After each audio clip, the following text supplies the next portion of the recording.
ਜੁਗਾਦਿ ਸੱਚ, ਜੁਗਾਦਿ ਸੱਚ ਹੈ ਭੀ ਸੱਚ। ਨਾਨਕ ਹੋਸੀ ਭੀ ਸੱਚ। ਮੂਹ ਕੁਚਰੈ ਸ਼ਾਸਤਰ ਖਟ, ਪਿੰਗ ਗਿਰਨ ਚੜ ਜਾਏ। ਅੰਧ ਲਖੈ ਬਦਰੁ ਸੁਨੈ, ਜੋ ਕਾਲ ਕਿਰਪਾ ਕਰਾਏ। ਕਹਾਂ ਬੁੱਧ ਪ੍ਰਭ ਤੁਛ ਹਮਾਰੀ, ਬਰਨ ਸਕੈ ਮਹਿਮਾ ਜੋ ਤਿਹਾਰੀ। ਹਮ ਨਾ ਸਕਤ ਕਰ ਸਿਫਤ ਤੁਮਾਰੀ, ਆਪ ਲਿਹੁ ਤੁਮ ਕਥਾ ਸੁਧਾਰੀ। ਵਾਹਿਗੁਰੂ ਜੀ ਕਾ ਖਾਲਸਾ, ਵਾਹਿਗੁਰੂ ਜੀ ਕੀ ਫਤਿਹ। ਪਰਮ ਸਨਮਾਨਯੋਗ ਜੁਗੋ ਜੁਗ ਅਟਲ, ਚਵਰ ਛਤਰ ਤਖਤ ਦੇ ਮਾਲਕ, ਰਹਿਮਤਾਂ ਦੇ ਸਾਗਰ। ਗੱਦੀ ਤੇ ਬਿਰਾਜਮਾਨ ਜਾਗਤੀ ਜੋਤ, ਹਾਜ਼ਰਾ ਹਜੂਰ ਜਾਹਰਾ ਜਹੂਰ। ਅੰਤਰਜਾਮੀ ਸਤਿਗੁਰੂ, ਧੰਨ ਧੰਨ ਸ੍ਰੀ ਗੁਰੂ ਗ੍ਰੰਥ ਸਾਹਿਬ ਸੱਚੇ ਪਾਤਸ਼ਾਹ ਜੀ ਦੀ ਅਪਾਰ ਕਿਰਪਾ ਰਹਿਮਤ ਹੋਈ ਹੈ। ਸਤਿਗੁਰਾਂ ਨੇ ਅੰਮ੍ਰਿਤ ਵੇਲਾ ਬਖਸ਼ਿਆ। ਅੰਮ੍ਰਿਤ ਵੇਲੇ ਤੋਂ ਹਾਜ਼ਰੀਆਂ ਭਰੀਆਂ, ਨਿਤਨੇਮ ਦੇ ਜਾਪ ਸਰਵਣ ਕੀਤੇ, ਜੋ ਹਰ ਰੋਜ਼ ਆਪਾਂ ਲੜੀਵਾਰ ਕਥਾ ਸ੍ਰੀ ਜਪਜੀ ਸਾਹਿਬ ਜੀ ਦੀ, ਧੰਨ ਧੰਨ ਸਤਿਗੁਰਾਂ ਦੀ ਬਾਣੀ ਦੀ ਆਪਾਂ ਸਰਵਣ ਕਰ ਰਹੇ ਹਾਂ। 36 ਪੌੜੀਆਂ ਆਪਾਂ ਸਰਵਣ ਕਰ ਚੁੱਕੇ ਹਾਂ। 37ਵੀਂ ਪੌੜੀ ਜਿਹੜੀ ਆਖਰੀ ਪੌੜੀ ਹੈ, ਅੱਜ ਆਪਾਂ ਸਰਵਣ ਕਰਨੀ ਹੈ। ਕਿਉਂਕਿ ਸਤਿਗੁਰਾਂ ਦੀ ਬਾਣੀ ਦੀਆਂ 38 ਪੌੜੀਆਂ ਨੇ। 38 ਪੌੜੀਆਂ ਤੋਂ ਪਹਿਲਾਂ ਮੂਲ ਮੰਤਰ ਦਾ ਜਾਪ, ਉਸ ਤੋਂ ਬਾਅਦ ਸ਼ਲੋਕ ਆਉਂਦਾ ਹੈ ਪਵਨ ਗੁਰੂ ਪਾਣੀ ਪਿਤਾ ਮਾਤਾ ਧਰਤ ਮਹਤ। ਇਹਦੇ ਵਿਚਾਲੇ ਜਪਜੀ ਸਾਹਿਬ ਜੀ ਦੀਆਂ 38 ਪੌੜੀਆਂ ਨੇ। ਕਿਉਂਕਿ ਆਖਰੀ ਪੌੜੀ 37ਵੀਂ ਮੰਨੀ ਗਈ ਹੈ। ਜਿਹੜੀ 38ਵੀਂ ਪੌੜੀ ਹੈ, ਉਹਦੇ ਵਿੱਚ ਸਾਰ ਤੱਤ ਦੱਸਿਆ ਹੈ ਸਾਰਾ। ਅੱਜ ਆਪਾਂ 37ਵੀਂ ਪੌੜੀ ਦੀ ਵਿਚਾਰ ਕਰਨੀ ਹੈ। ਕਿਉਂਕਿ 5 ਖੰਡਾਂ ਦੀ ਗੱਲ ਸਤਿਗੁਰਾਂ ਨੇ ਕੀਤੀ ਹੈ, ਜੀਵਨ ਯਾਤਰਾ। ਕਿਉਂਕਿ ਇਹ ਮਨੁੱਖ ਦੇ ਅੰਦਰ ਦੀ ਯਾਤਰਾ ਹੈ। 5 ਖੰਡ ਜਦੋਂ ਮਨੁੱਖ ਚੱਲਦਾ ਹੈ ਪਰਮਾਤਮਾ ਦੇ ਰਸਤੇ 'ਤੇ, ਉਹਦੇ ਅੰਦਰ ਦਾ ਸੁਭਾਅ, ਉਹਦੇ ਅੰਦਰ ਦੀ ਸਾਰੀ ਜਿਹੜੀ ਅਵਸਥਾ, ਉਸ ਮਨੁੱਖ ਨੂੰ ਰਿੱਧੀਆਂ ਸਿੱਧੀਆਂ ਸ਼ਕਤੀ ਮਿਲਦੀ ਹੈ ਜਦੋਂ ਇਹ 5 ਖੰਡਾਂ ਦੇ ਰਸਤੇ 'ਤੇ ਤੁਰਦਾ ਹੈ। ਕਿਉਂਕਿ ਜੇ ਛੇਤੀ ਕਿਰਪਾ ਕਰਾਉਣੀ ਹੋਵੇ ਤੇ ਕਹਿੰਦੇ ਕਿ ਮਨੁੱਖ ਜਿਵੇਂ ਕਲਗੀਧਰ ਸੱਚੇ ਪਾਤਸ਼ਾਹ ਜੀ ਦੀ ਮਰਿਆਦਾ ਕਿ ਅੰਮ੍ਰਿਤ ਛਕਿਆ ਹੋਵੇ, ਰਹਿਤ ਬਹਿਤ ਦੇ ਵਿੱਚ ਹੋਵੇ ਤੇ 25 ਰੋਜ਼ ਜਪਜੀ ਸਾਹਿਬ ਦੇ ਜਾਪ ਕਰੇ। 25 ਤੇ 6 ਮਹੀਨਿਆਂ ਦੇ ਵਿੱਚ ਕਿਰਪਾ ਹੋ ਜਾਂਦੀ ਹੈ। ਐਸੀ ਹੈ ਕਿਉਂਕਿ ਜਪਜੀ ਸਾਹਿਬ ਜਿਹੜਾ ਹੈ ਬ੍ਰਹਮ ਗਿਆਨ ਦੇ ਦਿੰਦਾ ਹੈ। ਇਹ ਬ੍ਰਹਮ ਗਿਆਨ ਦੀ ਅਵਸਥਾ ਦੱਸਦਾ ਹੈ। ਜਪਦਿਆਂ ਜਪਦਿਆਂ ਉਸ ਮਨੁੱਖ ਨੂੰ ਬ੍ਰਹਮ ਗਿਆਨ ਦੀ ਅਵਸਥਾ ਪ੍ਰਾਪਤ ਹੋ ਜਾਂਦੀ ਹੈ। ਅੱਜ ਦੀ ਇਸ ਪੌੜੀ ਦੇ ਵਿੱਚ ਧੰਨ ਗੁਰੂ ਨਾਨਕ ਦੇਵ ਸੱਚੇ ਪਾਤਸ਼ਾਹ ਜੀ ਨੂੰ ਸਿੱਧ ਪ੍ਰਸ਼ਨ ਕਰਦੇ ਨੇ ਕਿ ਮਹਾਰਾਜ ਜਿਵੇਂ ਆਪ ਜੀ ਨੇ ਉਪਾਸਨਾ ਕਾਂਡ, ਸਰਮ ਕਾਂਡ, ਭਾਵ ਕਿ ਇਹਨਾਂ ਬਾਰੇ ਭੂਮਿਕਾ ਬਾਰੇ ਦੱਸਿਆ ਹੈ। 5ਵੀਂ ਭੂਮਿਕਾ, 6ਵੀਂ ਭੂਮਿਕਾ, 7ਵੀਂ ਭੂਮਿਕਾ, 8ਵੀਂ ਭੂਮਿਕਾ, ਇਹ ਹੁੰਦੀ ਹੈ ਯਾਤਰਾ। ਜਿਵੇਂ ਅੱਜ ਜਿਹੜੀ ਆਪਾਂ 37ਵੀਂ ਪੌੜੀ ਦੀ ਵਿਚਾਰ ਕਰਨੀ ਹੈ, 7ਵੀਂ ਭੂਮਿਕਾ ਦੀ ਵਿਚਾਰ ਹੈ। 7ਵੀਂ ਭੂਮਿਕਾ ਇੱਦਾਂ, ਕਰਮ ਖੰਡ ਕੀ ਬਾਣੀ, ਕਰਮ ਖੰਡ ਕੀ ਬਾਣੀ ਜੋਰ, ਕਰਮ ਖੰਡ ਕੀ ਬਾਣੀ ਜੋਰ। ਇਹ ਕਰਮ ਖੰਡ ਦੀ ਗੱਲ ਕੀਤੀ ਹੈ ਸੱਤਵੀਂ ਭੂਮਿਕਾ ਦੀ। ਜਦੋਂ ਮਨੁੱਖ ਅਭਿਆਸ ਕਰਦਾ ਕਰਦਾ ਸੱਤਵੀਂ ਭੂਮਿਕਾ 'ਤੇ ਆ ਜਾਂਦਾ ਹੈ, ਉਹਦੀ ਰਸਨਾ ਤੋਂ ਜੋ ਵੀ ਬਚਨ ਕਹਿ ਦਿੰਦਾ ਹੈ ਉਹ ਉਸੇ ਵੇਲੇ ਸੱਤ ਪੂਰਾ ਹੋ ਜਾਂਦਾ ਹੈ। ਉਹ ਸੱਤਵੀਂ ਭੂਮਿਕਾ ਦੇ ਵਿੱਚ ਉਹ ਮਨੁੱਖ ਪਹੁੰਚ ਜਾਂਦਾ ਹੈ, ਜਿਹਨੂੰ ਕਹਿਣਾ ਕਿ ਵਾਕ ਸਿੱਧੀ ਹੋ ਗਈ ਹੈ। ਜੋ ਬਚਨ ਕਹਿਣਾ ਉਹ ਪੂਰਾ ਹੋ ਜਾਂਦਾ ਹੈ। ਜੇ ਕਿਸੇ ਨੂੰ ਕੁਛ ਕਹਿ ਦਿੱਤਾ ਉਹ ਉਸੇ ਵੇਲੇ ਬਚਨ ਜਿਹੜਾ ਹੈ ਸੱਤ ਹੋ ਜਾਂਦਾ ਹੈ। ਜਦੋਂ ਮਨੁੱਖ ਦੀ ਸੱਤਵੀਂ ਭੂਮਿਕਾ ਦੇ ਵਿੱਚ ਅਵਸਥਾ ਪਹੁੰਚ ਜਾਂਦੀ ਹੈ।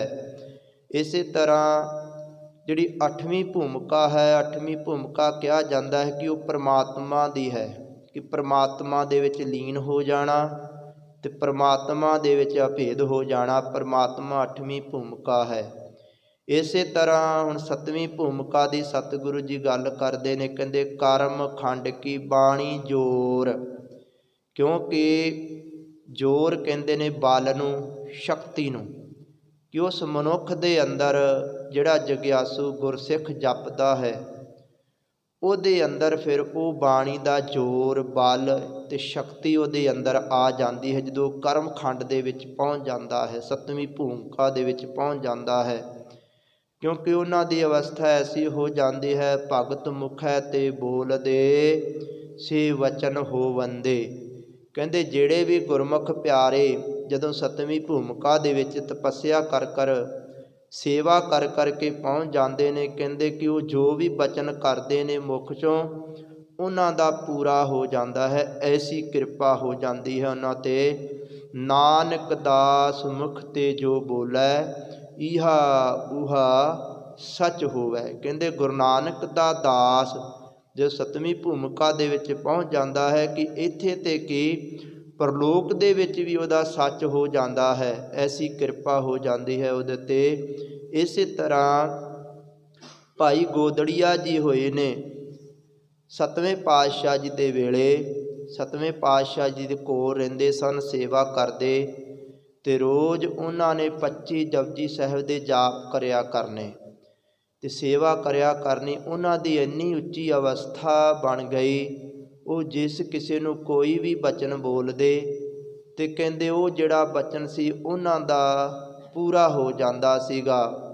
ਇਸੇ ਤਰ੍ਹਾਂ ਕਹਿੰਦੇ ਕਿ ਉਹ ਸਦਾ ਹੀ ਲੀਨ ਰਹਿੰਦੇ ਸਨ। ਅਤੇ ਇਸੇ ਤਰ੍ਹਾਂ ਜਦੋਂ ਇਹ ਭਾਈ ਗੋਦੜੀਆ ਜੀ ਜਿਹੜੇ ਸਨ ਕਿਸੇ ਦੇ ਕੋਲੇ ਨੌਕਰੀ ਕਰਦੇ ਸਨ, ਕਹਿੰਦੇ ਉਹ ਰਾਜੇ ਕੋਲੇ ਜਦੋਂ ਨੌਕਰੀ ਕਰਦੇ ਸਨ ਅਤੇ ਉਹ ਰਾਜਾ ਜਿਹੜਾ ਨੌਕਰ ਉੱਥੇ ਕੰਮ ਕਰ ਰਿਹਾ ਸੀ ਉਹਨੂੰ ਡਾਂਟ ਰਹੇ ਸਨ।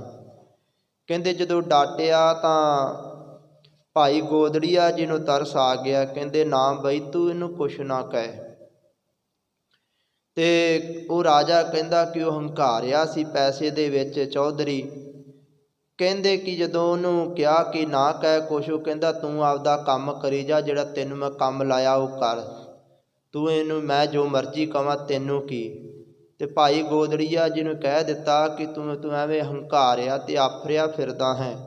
ਇੰਨੀ ਗੱਲ ਕਹਿਣ ਦੀ ਦੇਰ ਸੀ ਅਤੇ ਉਸ ਨੂੰ ਜਿਹੜਾ ਚੌਧਰੀ ਰਾਜਾ ਸੀ ਉਹਨੂੰ ਅਫਰੇਵਾਂ ਹੋ ਗਿਆ। ਕਿੰਨਾ ਚਿਰ ਤੜਫਦਾ ਰਿਹਾ ਅਤੇ ਮੁੜ ਕੇ ਫਿਰ ਭਾਈ ਗੋਦੜੀਆ ਜੀ ਕੋ ਮਾफ़ੀ ਮੰਗੀ, ਮੈਨੂੰ ਮਾफ़ ਕਰ। ਕਹਿੰਦੇ ਕਿ ਮੈਂ ਤਾਂ ਕੁਛ ਨਹੀਂ ਕਿਹਾ, ਮੈਂ ਤਾਂ ਬਚਨ ਹੀ ਕਿਹਾ, ਤਾਂ ਹੁਣ ਤਾਂ ਸੱਤਵੇਂ ਪਾਤਸ਼ਾਹ ਹੀ ਸਭ ਕੁਛ ਕਰ ਸਕਦੇ ਨੇ। ਕਹਿੰਦੇ ਫਿਰ ਸੱਤਵੇਂ ਪਾਤਸ਼ਾਹ ਕੋਲ ਲੈ ਕੇ ਆਏ ਅਤੇ ਸਤਿਗੁਰਾਂ ਨੇ ਉਹਨੂੰ ਠੀਕ ਕੀਤਾ। ਇਸ ਤਰ੍ਹਾਂ ਭਾਈ ਗੋਦੜੀਆ ਜੀ ਜੋ ਵੀ ਬਚਨ ਕਰ ਦਿੰਦੇ ਸਨ ਉਹਨਾਂ ਦਾ ਪੂਰਾ ਹੋ ਜਾਂਦਾ ਸੀ। ਕਹਿੰਦੇ ਇੱਕ ਵਾਰੀ ਛੁੱਟੀ ਲੈ ਕੇ ਸੱਤਵੇਂ ਪਾਤਸ਼ਾਹ ਜੀ ਕੋਲੋਂ ਭਾਈ ਗੋਦੜੀਆ ਜੀ ਘਰੇ ਚਲੇ ਗਏ ਕਿ ਉਹਨਾਂ ਦੀ ਅਵਸਥਾ ਇੱਦਾਂ ਦੀ ਮਸਤਾਨੇ ਹੋ ਗਏ ਸਨ ਨਾਮ ਜਪ ਜਪ ਕੇ।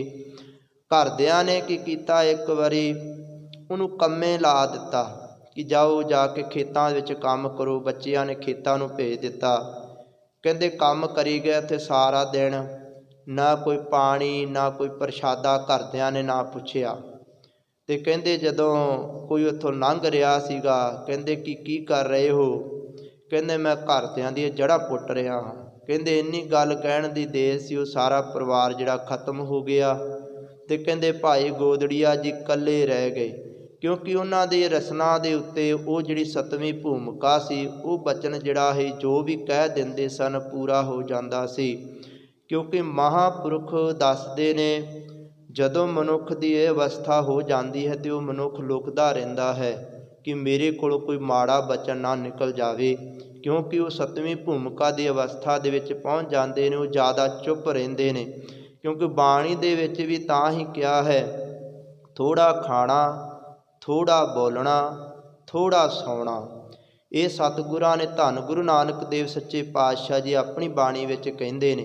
ਕਿਉਂਕਿ ਜਦੋਂ ਬੰਦਾ ਮਨੁੱਖ ਨਾਮ ਜਪਦਾ ਹੈ, ਉਹਦੀ ਅਵਸਥਾ ਇੰਨੀ ਉੱਚੀ ਹੋ ਜਾਂਦੀ ਹੈ, ਉਹਨੂੰ ਫਿਰ ਖਾਣਾ ਵੀ ਥੋੜ੍ਹਾ ਅਤੇ ਸੌਣਾ ਵੀ ਥੋੜ੍ਹਾ ਅਤੇ ਬੋਲਣਾ ਵੀ ਥੋੜ੍ਹਾ। ਇਸ ਤਰ੍ਹਾਂ ਸਤਿਗੁਰੂ ਜੀ ਕਹਿੰਦੇ ਨੇ, ਕਰਮ ਖੰਡ ਕੀ ਬਾਣੀ ਜੋਰ। ਜਦੋਂ ਕਰਮ ਖੰਡ ਸੱਤਵੀਂ ਭੂਮਿਕਾ ਦੇ ਵਿੱਚ ਪਹੁੰਚ ਜਾਂਦਾ ਹੈ, ਉਹਦੀ ਬਾਣੀ ਦੇ ਵਿੱਚ, ਉਹਦੀ ਰਸਨਾ ਦੇ ਵਿੱਚ, ਉਹਦੇ ਅੰਦਰ ਸ਼ਕਤੀ ਆ ਜਾਂਦੀ ਹੈ। ਅਤੇ ਇਸ ਤਰ੍ਹਾਂ ਸਤਿਗੁਰੂ ਜੀ ਕਹਿੰਦੇ, ਤਿੱਥੇ ਹੋਰ ਨਾ ਕੋਈ ਹੋਰ। ਕਹਿੰਦੇ ਇਸ ਅਵਸਥਾ ਦੇ ਵਿੱਚ ਉਹ ਹੀ ਪਹੁੰਚ ਸਕਦਾ ਹੈ ਜਿਹਦੇ 'ਤੇ ਧੰਨ ਗੁਰੂ ਨਾਨਕ ਦੇਵ ਸੱਚੇ ਪਾਤਸ਼ਾਹ ਜੀ ਕਿਰਪਾ ਕਰ ਦਿੰਦੇ ਨੇ। ਕਹਿੰਦੇ ਕਿ ਇਸ ਅਵਸਥਾ ਦੇ ਵਿੱਚ ਇਹ ਰਿੱਧੀਆਂ ਸਿੱਧੀਆਂ ਸਭ ਪਿੱਛੇ ਰਹਿ ਜਾਂਦੀਆਂ ਨੇ, ਸਭ ਕੁਝ ਪਿੱਛੇ ਰਹਿ ਜਾਂਦਾ ਹੈ ਜਦੋਂ ਸੱਤਵੀਂ ਭੂਮਿਕਾ ਦੇ ਵਿੱਚ ਪਹੁੰਚ ਜਾਂਦੇ ਨੇ। ਕਹਿੰਦੇ ਇਸ ਅਵਸਥਾ ਦੇ ਵਿੱਚ ਹੋਰ ਕੋਈ ਨਹੀਂ, ਕਿਉਂਕਿ ਉਹਨਾਂ ਦੇ ਵਿੱਚ ਇੰਨਾ ਜ਼ੋਰ ਬਲ ਆ ਜਾਂਦਾ ਹੈ। ਕੋਈ ਉਹਨਾਂ 'ਤੇ ਕੋਈ ਜਾਦੂ ਟੂਣਾ ਵੀ ਕਰੇ, ਕਹਿੰਦੇ ਹੋਰ ਕੋਈ ਉਹਨਾਂ 'ਤੇ ਕੋਈ ਜਾਦੂ ਟੂਣਾ ਨਹੀਂ ਚੱਲਦਾ, ਨਾ ਕੋਈ ਉਹਨਾਂ 'ਤੇ ਤੰਤਰ ਮੰਤਰ ਫਿਰ ਚੱਲਦਾ ਹੈ। ਉਹਨਾਂ ਦੀ ਸੱਤਵੀਂ ਭੂਮਿਕਾ ਦੇ ਵਿੱਚ ਅਵਸਥਾ ਹੋ ਜਾਂਦੀ ਹੈ। ਅਤੇ ਭਾਵ ਕਿ ਉਹਨਾਂ ਦਾ ਫਿਰ ਕੋਈ ਬਚਨ ਵੀ ਨਹੀਂ ਮੋੜਦਾ, ਕਿਉਂਕਿ ਉਹਨਾਂ ਦਾ ਬਚਨ ਪਰਮਾਤਮਾ ਵੀ ਨਹੀਂ ਮੋੜਦਾ। ਫਿਰ ਜੋ ਕਹਿ ਦਿੰਦੇ ਨੇ ਉਹ ਸੱਤ ਹੋ ਜਾਂਦਾ ਹੈ। ਤਿੱਥੇ ਹੋਰ ਨਾ ਕੋਈ ਹੋਰ। ਫਿਰ ਕਹਿੰਦੇ ਤਿੱਥੈ ਜੋਧ ਮਹਾਬਲ ਸੂਰ। ਹੁਣ ਤਿੰਨ ਗੱਲਾਂ ਸਤਿਗੁਰਾਂ ਨੇ ਕਹਿੰਦੇ, ਜੋਧਾ ਅਤੇ ਮਹਾਬਲੀ ਅਤੇ ਸੂਰਮਾ। ਕਹਿੰਦੇ ਇਸ ਅਵਸਥਾ ਦੇ ਵਿੱਚ ਕੌਣ ਪਹੁੰਚਦਾ ਹੈ?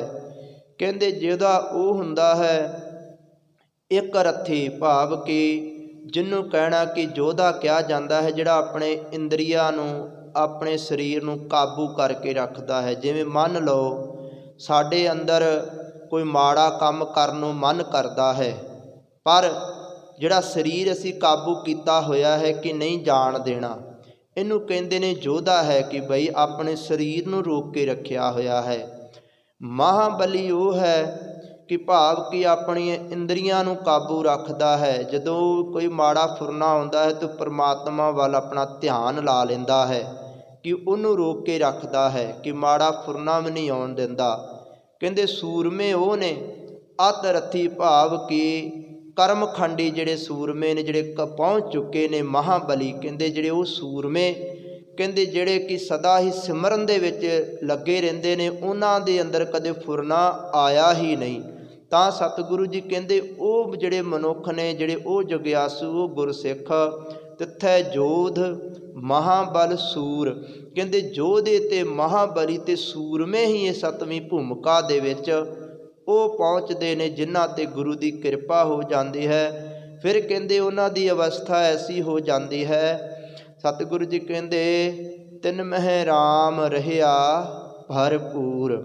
ਇੱਥੇ ਅੱਧੀਆਂ ਪੰਕਤੀਆਂ ਦੀ ਵਿਚਾਰ ਕੀਤੀ। ਕਹਿੰਦੇ ਕਿ ਇੱਥੇ ਉਹਨਾਂ ਯੋਧਿਆਂ ਸੂਰਮਿਆਂ ਦੀ ਗੱਲ ਕਰਕੇ ਕਹਿੰਦੇ ਕਿ ਉਹਨਾਂ ਦੇ ਅੰਦਰ ਫਿਰ ਕਿਉਂ ਇੰਨੀ ਸ਼ਕਤੀ ਕਿੱਥੋਂ ਆਉਂਦੀ, ਕਿੰਨਾ ਬਲ ਕਿਉਂ ਆਉਂਦਾ ਹੈ। ਕਹਿੰਦੇ ਉਹਨਾਂ ਦੇ ਅੰਦਰ ਜਿਹੜਾ ਰਾਮ ਰਮਿਆ ਹੋਇਆ ਪਰਮਾਤਮਾ ਹੈ, ਉਹਨਾਂ ਦੇ ਅੰਦਰ ਉਹ ਵਸ ਜਾਂਦਾ ਹੈ, ਉਹ ਆਪ ਬੋਲਦਾ ਹੈ, ਕਿਉਂਕਿ ਐਸੀ ਕਿਰਪਾ ਉਹਨਾਂ 'ਤੇ ਹੋ ਜਾਂਦੀ ਹੈ। ਤਿਨ ਮਹਿ ਰਾਮ ਰਹਿਆ ਭਰਪੂਰ। ਉਹ ਪਰਮਾਤਮਾ ਜਿਹੜਾ ਵਿਆਪਕ ਹੈ, ਸਾਰਿਆਂ ਦੇ ਵਿੱਚ ਭਰਪੂਰ, ਉਹ ਜਿਹੜਾ ਹੈ ਉਹਨਾਂ ਦੇ ਅੰਦਰ ਸਮਾ ਜਾਂਦਾ ਹੈ, ਕਿਉਂਕਿ ਪਰਮਾਤਮਾ ਤਾਂ ਸਾਰਿਆਂ ਦੇ ਅੰਦਰ ਹੈ। ਉਸ ਪਰਮਾਤਮਾ ਦੀ ਸ਼ਕਤੀ ਸਾਰਿਆਂ ਦੇ ਅੰਦਰ ਹੈ, ਭਾਵੇਂ ਕੋਈ ਨੀਚ ਹੈ, ਭਾਵੇਂ ਕੋਈ ਉੱਚਾ ਹੈ, ਭਾਵੇਂ ਕੋਈ ਪਸ਼ੂ ਹੈ, ਭਾਵੇਂ ਕੋਈ ਪੰਛੀ ਹੈ, ਸਾਰਿਆਂ ਦੇ ਅੰਦਰ ਉਹਦੀ ਜੋਤ ਹੈ।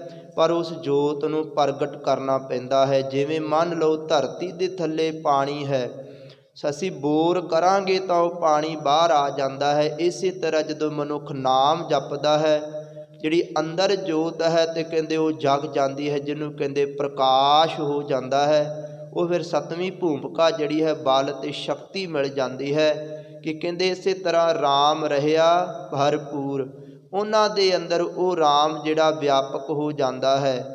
फिर कहते ने तिथै सीतो सीता महिमा माहे। हुण इत्थे कई अर्थ किए ने विद्वानां ने। सीतो सीता भाव कि उन्हां दा मन जिहड़ा है परमात्मा दे विच सिउं गया, जिन्हों आपां किसी कहीए कि कपड़ा सिउं दिता है, कहते इस तरह उन्हां दा मन जिहड़ा जुड़ गया। सीतो सीता महिमा माहे। ते इत्थे ये भी अर्थ कीते ने जिवें राम श्री चंद्र राम जी दे जदों वाहिगुरू भाव कि जदों माता सीता जिहड़ी सी जदों रावण चुक के लै गया सीगा, ते जिहड़ी माता सीता सी वो राम दे चरनां दे विच ही ध्यान उसने लाया होया सी। सीतो सीता कहते कि वो इन्नी जती सीगी, रावण ने बड़ा जोर लाया कि मेरे नाल विआह करा ला, ते उन्हें आपदी शक्ति दे नाल रावण ने लक्ष्मण दा ते राम दा रिद्धि सिद्धि दे नाल सिर वढ़ के विखा दिता। सिर विखाते कि मैं उन्हां दोवां नूं मार दिता है, वो है नहीं हुण, ते तुसी मेरे नाल तू मेरे नाल विआह करा। कहते ना मन्नी ते वो सीतो सीता महिमा माहे, भाव कि उहदा ध्यान राम दे चरनां दे विच ही लगा रहा। कहते फिर जदों ना हटिया, कहते कुछ खवाउण नूं भी कहा, ना खाधा, ते कहते जिहड़ा शरीर बड़ा कमज़ोर हो गया। राम दे चरनां दे विच उहदी जिहड़ी है लिव लगी रही। कहते जदों हनुमान नूं भेजिया श्री राम चंद्र ने जाके पता लैके आ, पता लगा।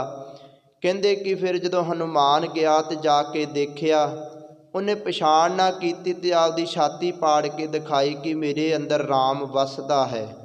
ते कहते कि जदों जाके दसिया मिलिया, फिर जदों वापस गया जाके दसिया कि हाँ सीता उत्थे है, वाटिका दे विच रह रही है, अशोक वाटिका दे विच।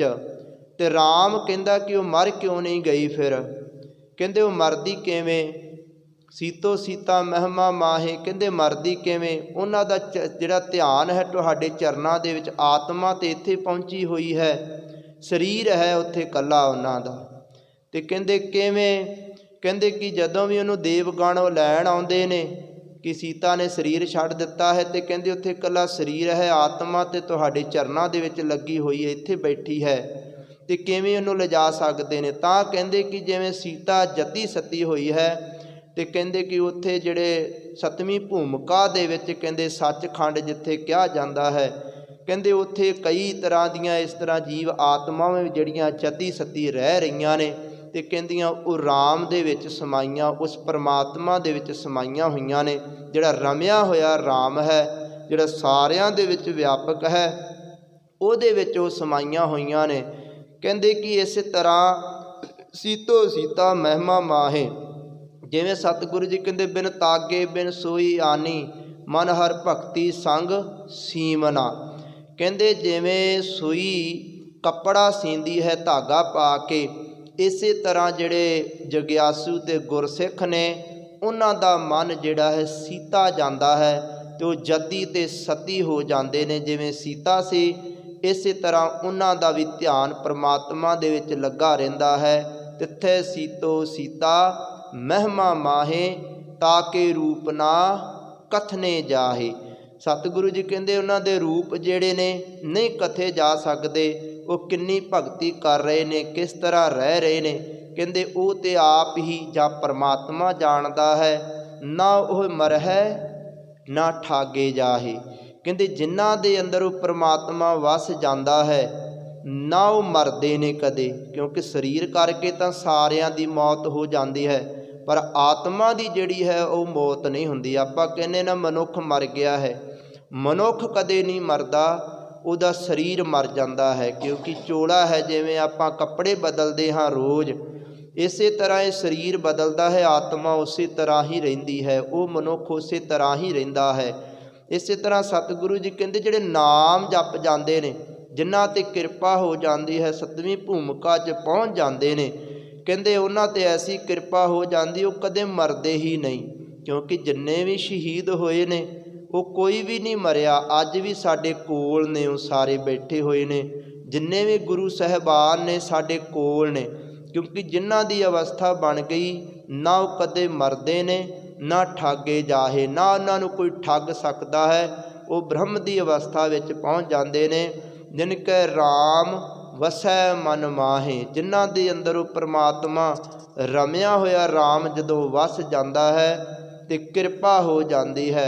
तिथे भगत वसै के लो।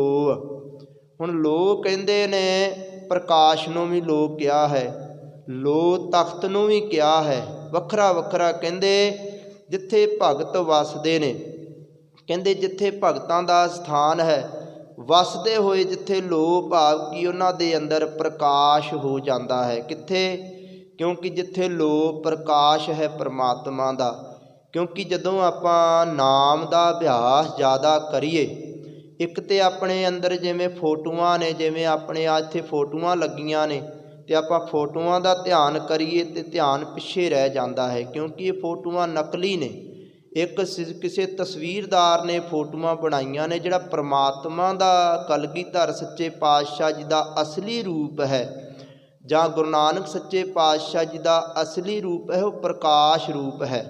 ये सिर्फ सानू सिੱਖੀ ਦੇ धर्म ते ਚੱਲਣ वास्ते सानू दसिया गया है कि गुरु साहब ਇਹੋ ਜਿਹੇ ਹੋਏ ने। जे फोटोआं ना ਹੁੰਦੀਆਂ तो, क्योंकि जे कोई फोटोआं गुरसिੱਖ ना बनाਉਂਦਾ तो अज आपां नूं पता भी नहीं होना सी गुरु साहब जां मोने सन जां उन्हां दे दाड़ियां सन। क्योंकि ये सानू दस्सण वास्ते, धर्म दे मार्ग ते ਚੱਲਣ वास्ते कि साडे गुरु साहब ऐसे होए ने, उन्हां दे दाड़ियां सन, वो दस्तारां बन्नदे सन।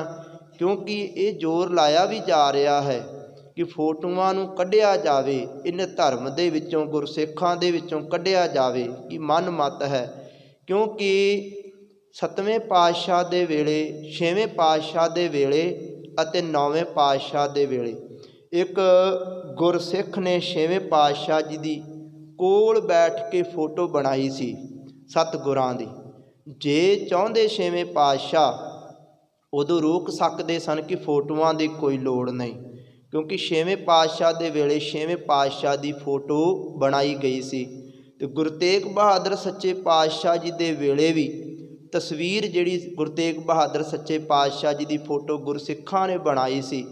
कि भाव कि वो फोटो जिहड़ी है कि ऐसी सी बनाई गुरु तेग बहादुर सच्चे पातशाह जी जे चाहुंदे तां रोक सकते सन कि फोटोआं की लोड़ नहीं। क्योंकि सतगुरां ने बुत्तां की पूजा करन तो रोकिया है। मड़ियां दे बुत्तां दी बुत बना के पूजना, जां दसवें पातशाह का बुत बना दिए, जां गुरु नानक सच्चे पातशाह जी का बुत बना दिए, इन्हां तो रोकिया है, तस्वीरां तो नहीं रोकिया। क्योंकि तस्वीरां साडा धर्म है। पर जदों नाम जपना है, तस्वीर दे विच ध्यान नहीं लाउणा। जिहड़ा शब्द है वाहिगुरू दा, उहदे विच ध्यान लाउणा है। जदों आपां बाणी पढ़दे हां, उन्हां शब्दां दे विच ध्यान लाउणा है कि असीं पढ़ की रहे हां। ते कहंदे वो शब्दां दे विचों ही फिर प्रकाश मिलदा है, चार अखरां दे विचों प्रकाश मिलदा है। क्योंकि गुरु नानक सच्चे पातशाह जी प्रकाश रूप होए ने, प्रकाश है उन्हां दा। शरीर करके इदां लगदा है जिवें शरीर है, पर शरीर नहीं, वो प्रकाश रूप सन। इस तरह सतगुरु जी कहते भगत वसै के लो, कि उन्हां दे अंदर प्रकाश हो जाता, प्रकाश रूप हो जाते ने। क्योंकि इत्थे तुरे जरूर फिरदे सानू दिसणगे भी जी साडी वो अख होवे, पर वो प्रकाश रूप हुंदे ने। कहते जदों मनुख अभ्यास करता है उहदे अंदर भी वो प्रकाश फिर हो जाता है। हुण जिवें कईयां थावां ते नकली प्रकाश दिखाया जाता है कि हाँ बई सानू इहदे दर्शन हो गए, दर्शन कराए जाते हैं। कईयां डेरियां ते भी इस तरह हो रहा है कि प्रकाश कराता कि सानू दिखा दिता। वो करोड़ां रुपया ला के, अरबां रुपया ला के वो चीज़ मशीन लियाउंदे ने। मनुख नूं इदां महसूस हो जाता है कि सानू लगदा गुरु गोबिंद सिंह जी दे दर्शन हो गए ने। उन्होंने करोड़ां रुपया लाया है। क्योंकि जिन्हां दे अंदर प्रकाश हो जाता है, जिन्हां नूं दर्शन हो जाते ने, उन्हां दा जिहड़ा मन है शांत हो जाता है। ये निशानी है। जे वो नकली प्रकाश का सानू दर्शन, जिवें कहता कि दर्शन करा दिता, जे अंदर शांति नहीं आई, वो मन उस तरह विषय विकारां दे विच भटकदा, समझ लो कि वो नकली है। असली जिहड़ा प्रकाश जदों हो जाता है, गुरु साहिबानां दे दर्शन हो जाते ने, ਉਹਦਾ ਰੰਗ ਹੀ ਬਦਲ ਜਾਂਦਾ ਹੈ, ਉਹਦੇ ਅੰਦਰ ਸ਼ਾਂਤੀ ਆ ਜਾਂਦੀ ਹੈ। ਤਾਂ ਸਤਿਗੁਰੂ ਜੀ ਕਹਿੰਦੇ ਤਿੱਥੇ ਭਗਤ ਵਸਹਿ ਕੇ ਲੋ, ਉਹ ਪ੍ਰਕਾਸ਼ ਰੂਪ ਹੋ ਜਾਂਦੇ ਨੇ ਭਗਤ, ਉੱਥੇ ਵਸਦੇ ਨੇ ਜਿੱਥੇ ਉਹ ਪਰਮਾਤਮਾ ਦਾ ਪ੍ਰਕਾਸ਼ ਹੈ। ਕਰਹਿ ਆਨੰਦ ਸੱਚਾ ਮਨ ਸੋਏ, ਕਹਿੰਦੇ ਉਹ ਸਦੀਵੀ ਆਨੰਦ ਦੇ ਵਿੱਚ ਰਹਿੰਦੇ ਨੇ, ਸੱਚੇ ਦੇ ਵਿੱਚ ਉਹ ਸਮਾਏ ਰਹਿੰਦੇ ਨੇ, ਉਹਨਾਂ ਦਾ ਮਨ ਵੀ ਜਿਹੜਾ ਸੱਚਾ ਹੋ ਜਾਂਦਾ ਹੈ। ਕਹਿੰਦੇ ਐਸੀ ਅਵਸਥਾ ਉਹਨਾਂ ਦੀ ਬਣ ਜਾਂਦੀ ਹੈ। ਫਿਰ ਉਹ ਕਿੱਥੇ ਜਾਂਦੇ ਨੇ? ਕਹਿੰਦੇ ਸੱਚਖੰਡ ਵਸੈ ਨਿਰੰਕਾਰ, ਕਹਿੰਦੇ ਉਹ ਸੱਚਖੰਡ ਦੇ ਵਿੱਚ ਜਿੱਥੇ ਨਿਰੰਕਾਰ ਆਪ ਵਸਦਾ ਹੈ, ਕਹਿੰਦੇ ਕਿ ਉੱਥੇ ਫਿਰ ਉਹ ਪਹੁੰਚ ਜਾਂਦੇ ਨੇ, ਉਹਨਾਂ ਦੀ ਅਵਸਥਾ ਪਹੁੰਚ ਜਾਂਦੀ ਹੈ। ਕਰ ਕਰ ਵੇਖੈ ਨਦਰ ਨਿਹਾਲ, ਕਹਿੰਦੇ ਕਿ ਜਦੋਂ ਪਰਮਾਤਮਾ ਦੀ ਫਿਰ ਦ੍ਰਿਸ਼ਟੀ ਪੈਂਦੀ ਹੈ, ਜਦੋਂ ਸੱਚਖੰਡ ਦੇ ਦਰਵਾਜ਼ੇ 'ਤੇ ਜਦੋਂ ਸੁਰਤ ਪਹੁੰਚ ਜਾਂਦੀ ਹੈ, 7ਵੀਂ ਭੂਮਿਕਾ ਤੋਂ ਜਦੋਂ 8ਵੀਂ ਭੂਮਿਕਾ ਦੇ ਵਿੱਚ ਪਹੁੰਚ ਜਾਂਦਾ ਹੈ ਮਨੁੱਖ, ਕਹਿੰਦੇ ਜਦੋਂ ਫਿਰ ਨਦਰ ਕਰਦਾ ਹੈ ਪਰਮਾਤਮਾ, ਉਹਨਾਂ ਨਾਲ ਦਿਵ ਦ੍ਰਿਸ਼ਟੀ ਕਰਦਾ ਹੈ, ਦੇਖਦਾ ਹੈ, ਕਹਿੰਦੇ ਉਹਨਾਂ ਨੂੰ ਨਿਹਾਲ ਕਰ ਦਿੰਦਾ ਹੈ, ਐਸੀ ਕਿਰਪਾ ਕਰ ਦਿੰਦਾ ਹੈ ਉਹਨਾਂ ਮਨੁੱਖਾਂ 'ਤੇ, ਉਹ ਫਿਰ ਕਦੇ ਡੋਲਦੇ ਨਹੀਂ। ਉਹਨਾਂ ਦੇ ਅੰਦਰ ਉਹ ਪਰਮਾਤਮਾ ਦਾ ਪ੍ਰਕਾਸ਼ ਹੋ ਜਾਂਦਾ ਹੈ, ਉਹਨਾਂ ਦੇ ਅੰਦਰ ਉਹ ਜਿਹੜੀ ਜੋਤ ਹੈ ਉਹ ਜਗ ਜਾਂਦੀ, ਜਿਹੜੇ ਨਾਮ ਜਪਦੇ ਅਤੇ ਸਿਮਰਨ ਕਰਦੇ ਨੇ।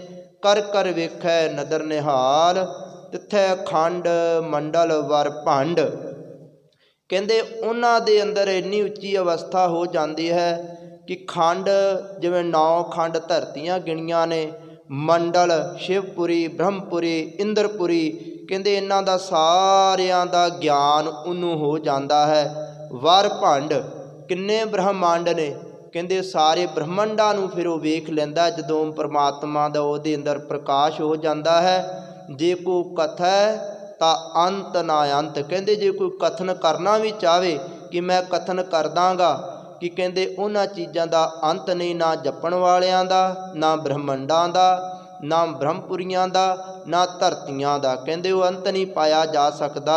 ਅਤੇ ਤਾਂ ਸਤਿਗੁਰੂ ਜੀ ਕਹਿੰਦੇ ਤਿੱਥੈ ਲੋਵ ਲੋਵ ਆਕਾਰ, ਫਿਰ ਸਤਿਗੁਰੂ ਜੀ ਕਹਿੰਦੇ ਕਿ ਉਸ ਪਰਮਾਤਮਾ ਦਾ ਜਿਹੜਾ ਪ੍ਰਕਾਸ਼ ਰੂਪ ਹੈ ਸਾਰੇ ਬੰਨੇ, ਸਾਰੀ ਧਰਤੀ 'ਤੇ ਉਹਦਾ ਪ੍ਰਕਾਸ਼ ਹੈ, ਪਰ ਦਿਸਦਾ ਉਹਨੂੰ ਜਿਹੜੇ ਨਾਮ ਜਪਦੇ ਨੇ ਉਹਨਾਂ ਨੂੰ ਪਤਾ ਲੱਗਦਾ ਹੈ ਕਿ ਇਹ ਪ੍ਰਕਾਸ਼ ਰੂਪ ਉਹਦਾ ਸਾਰਾ ਹੀ ਸਾਰੇ ਥਾਂ ਪ੍ਰਕਾਸ਼ ਹੋ ਰਿਹਾ ਹੈ। ਜਿਵ ਜਿਵ ਹੁਕਮ ਤਿਵੈ ਤਿਵਕਾਰ, ਕਹਿੰਦੇ ਜਦੋਂ ਅਵਸਥਾ ਬਣ ਜਾਂਦੀ ਹੈ, ਸੱਚਖੰਡ ਦੇ ਵਿੱਚ ਪਹੁੰਚ ਜਾਂਦੇ ਨੇ, ਜਿਵੇਂ ਕਲਗੀਧਰ ਸੱਚੇ ਪਾਤਸ਼ਾਹ ਜੀ ਨੂੰ ਪਰਮਾਤਮਾ ਨੇ ਭੇਜਿਆ ਸੀ, ਕਹਿੰਦੇ ਇਸੇ ਤਰ੍ਹਾਂ ਫਿਰ ਭਗਤਾਂ ਦੀ, ਉਹਨਾਂ ਗੁਰਮੁਖਾਂ ਦੀ ਡਿਊਟੀ ਲੱਗਦੀ ਹੈ ਕਿ ਜਾਓ ਤੁਸੀਂ ਇਸ ਧਰਤੀ 'ਤੇ ਜਾਓ, ਨਾਮ ਜਪਾਓ, ਤੁਸੀਂ ਜਾ ਕੇ ਸੇਵਾ ਕਰਾਓ। ਕਹਿੰਦੇ ਉਹ ਫਿਰ ਮਹਾਂਪੁਰਖ ਅਤੇ ਸੰਤ ਬਣ ਕੇ ਆਉਂਦੇ ਨੇ ਇਸ ਧਰਤੀ 'ਤੇ, ਫਿਰ ਉਹ ਆਣ ਕੇ ਨਾਮ ਜਪਾਉਂਦੇ ਨੇ, ਸਿਮਰਨ ਕਰਾਉਂਦੇ ਨੇ, ਕਿ ਜਿਵੇਂ ਜਿਵੇਂ ਉਸ ਪਰਮਾਤਮਾ ਦਾ ਫਿਰ ਉਹਨਾਂ ਨੂੰ ਹੁਕਮ ਹੁੰਦਾ ਹੈ ਉਵੇਂ ਉਵੇਂ ਉਹ ਕਾਰ ਕਰਦੇ ਨੇ। ਜਿਵ ਜਿਵ ਹੁਕਮ ਤਿਵੈ ਤਿਵਕਾਰ, ਵੇਖੈ ਵਿਗਸੈ ਕਰ ਵਿਚਾਰ, ਕਹਿੰਦੇ ਉਹ ਫਿਰ ਜਦੋਂ ਧਰਤੀ 'ਤੇ ਆਉਂਦੇ ਨੇ ਉਸ ਪਰਮਾਤਮਾ ਦਾ ਨਾਮ ਜਪਾਉਂਦੇ ਨੇ, ਆਪ ਵੀ ਖੁਸ਼ ਰਹਿੰਦੇ ਨੇ, ਅਤੇ ਕਹਿੰਦੇ ਉਹ ਜਦੋਂ ਪਰਮਾਤਮਾ ਦੀ ਵਿਚਾਰ ਕਰਦੇ ਨੇ ਉਹਨਾਂ ਦੇ ਅੰਦਰ ਸਦਾ ਹੀ ਪ੍ਰਸੰਨਤਾ ਰਹਿੰਦੀ, ਉਹ ਕਦੇ ਵੀ ਵਿਸ਼ੇ ਵਿਕਾਰਾਂ ਦੇ ਵਿੱਚ ਨਹੀਂ ਫਸਦੇ। ਐਸੇ ਉਹ ਗੁਰਮੁਖ ਜਨ ਜਿਹੜੇ ਨੇ ਉਹ ਪਾਰ ਉਤਾਰਾ ਹੋ ਜਾਂਦਾ ਹੈ। ਨਾਨਕ ਭਗਤਾਂ ਸਦਾ ਵਿਕਾਸ, ਕਹਿੰਦੇ ਉਹਨਾਂ ਦੇ ਅੰਦਰ ਸਦਾ ਹੀ ਖੇੜਾ ਰਹਿੰਦਾ ਹੈ। ਨਾਨਕ ਕਥਨਾ ਕਰੜਾ ਸਾਰ, ਹੁਣ ਇੱਥੇ ਸਤਿਗੁਰੂ ਜੀ ਕਹਿੰਦੇ ਜਿਹੜੀ ਇਹ ਅਵਸਥਾ ਹੈ ਇਹ ਬੜੀ ਔਖੀ ਮਿਲਦੀ ਹੈ। ਮੰਨ ਲਓ 40 ਕਿਲੋ ਲੋਹਾ ਹੋਵੇ, ਕਰੜਾ ਸਾਰ, ਸਾਰ ਕਹਿੰਦੇ ਨੇ 40 ਕਿਲੋ ਜਿਵੇਂ ਲੋਹਾ ਹੋਵੇ, ਉਹਨੂੰ ਗਰਮ ਕਰ ਕਰਕੇ ਕੁੱਟ ਕੁੱਟ ਕੇ 1 ਕਿਲੋ ਦਾ ਰਹਿ ਜਾਵੇ। ਜਦੋਂ 1 ਕਿਲੋ ਦਾ ਲੋਹਾ ਰਹਿ ਜਾਵੇ ਅਤੇ ਉਹਨੂੰ ਤਿੱਖਾ ਕਰ ਲਿਆ ਜਾਵੇ, ਕਹਿੰਦੇ ਉਹ ਲੋਹੇ ਨੂੰ ਵੱਢ ਦਿੰਦਾ ਹੈ, ਇੰਨਾ ਭਾਵ ਕਿ ਸਾਰ ਉਹਦਾ ਪੱਕਾ ਹੋ ਜਾਂਦਾ ਹੈ।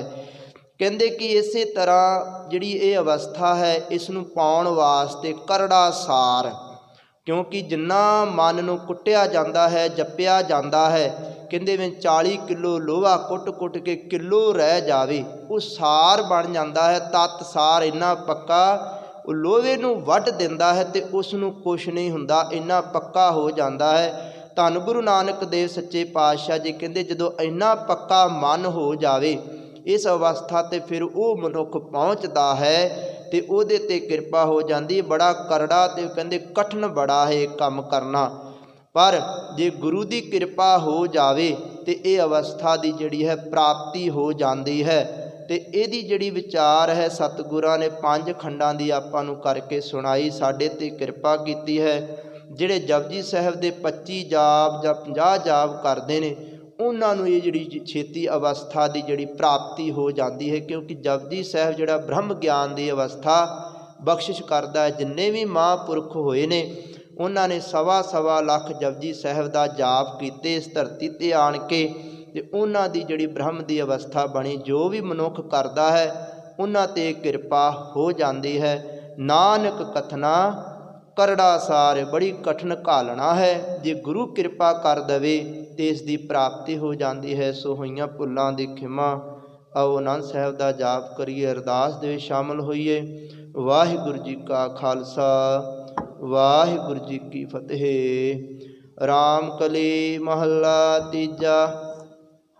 आनंद एक ओंकार सतगुर प्रसाद। आनंद भया मेरी माए सतगुरु मैं पाया। सतगुर तां पाया सहज सेती मन